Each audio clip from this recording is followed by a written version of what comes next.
আসসালামু আলাইকুম। আপনারা সবাই কেমন আছেন? এই যে ভিডিওটি কেউ স্কিপ করবেন না। আপনারা কিন্তু অনেকেই দেখেছেন, পূর্বে আমি আমার এই আসমান টিভিতে আমার একটা পেঁপে বাগান ছিল। পেঁপে বাগানের ভিডিও দিয়েছি অনেকগুলো। ওই পেঁপে বাগান কিন্তু 2-3 বছর থাকার পরে পেঁপে কম আসে, পরে পেঁপে বাগান ভেঙে আমি কলা বাগান করেছি।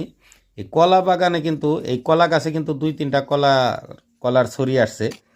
কিন্তু এখন এই যে শীতের দিন, পানি একটু কম, চারিদিক পানি শুকিয়ে গেছে, মাটিতে পানি কম, মাটিতে রস কম, কলা গাছ শুকিয়ে যাচ্ছে। এই জন্য একটা কৃষক ভাইয়ের পরামর্শ নিয়ে এই কলা গাছের চারিদিক দিয়ে মাটি কুপিয়ে তারপরে সার সার দিয়ে দিচ্ছি। তাতে আপনারা কেমন হবে আপনারা কমেন্টে জানান। এই দেখুন কলা গাছ কেমন যেন মরা মরা একটু মলিন হয়ে গেছে। এই জন্য এই কলা গাছের পরিচর্যা করতেছি। ইনশাল্লাহ দোয়া করবেন যেন কলা গাছ ভালো হয়ে যায়। আর এইভাবে তাতে কলা গাছ ভালো হবে কি না না হবে আপনারা কমেন্টে জানাবেন, কারণ আমরা কৃষিকাজের অত অত অভিজ্ঞ না। তারপরে দেখুন যতটুকু সম্ভব করতেছি। সবাই দোয়া করবেন এবং ভিডিওটা একটা শেয়ার দিয়ে দিবেন।